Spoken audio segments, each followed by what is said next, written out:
Hi, this is Sharon at Fitinfun.com. I'm talking to you about my ebook I'm going to be creating in the next days, and it is going to be a collection of short stories.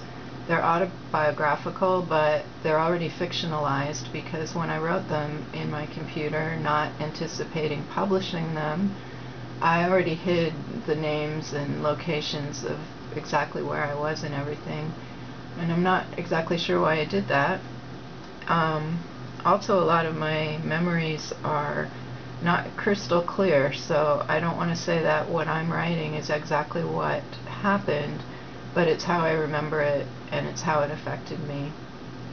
The stories that I'm going to be publishing are going to be dedicated to my dad, and it's really emotional for me to do this. My father was the most supportive person in my life for all of his life that we were together. I am an adopted kid, and I was adopted when I was 6 weeks old, and the story of my adoption is that my dad wanted a boy first, not a girl, and they had waited many years to adopt, and the place wherever they were dealing with said, please come in, we have no other family that can take this girl, it's either you or I don't know what would have been the alternative. And my mom was fed up because it had been so many years, and she just demanded that we go, or they go and see.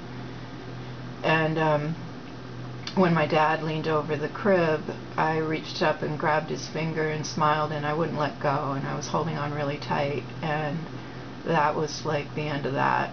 There was no division between our relationship from then until the day he died, and he would do anything for me, and he was my biggest supporter, my biggest fan. I don't care what I was going to do, he always supported me. And the biggest thing that I'm proud of about this is that I've always been a writer since I could write. I was writing stories when I was 5 years old, and I had many conversations with my dad as I was growing up and throughout my life, and his constant request is that I publish my writing.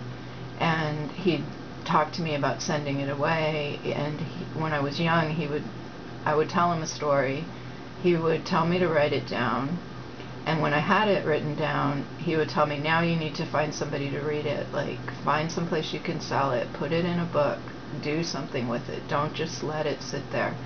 And over the many years of all my running away and all my different adventures, I constantly kept losing my writing. So I would write for a year, and then I'd move and leave it all somewhere, or somebody would steal it, or something would happen to it. And I think he was always more upset about that than me. He'd always be asking me where my writing was, because I always have writing. Now it's mostly on the computer, but it's also in notebooks. I'm just constantly writing. I always have paper. I'm writing in my head. It's just always going on. And for him, it was just his constant thing for me that I needed to get published. And I never was published until after he died. And the first thing that I published, I still have it, and I just remember how I thought of him so much that I wished he could have seen it, because he would have been the most proud of it. And so the stories that I'm going to collect are stories that I think he would like, and he would appreciate that I got them out and I managed to save them. And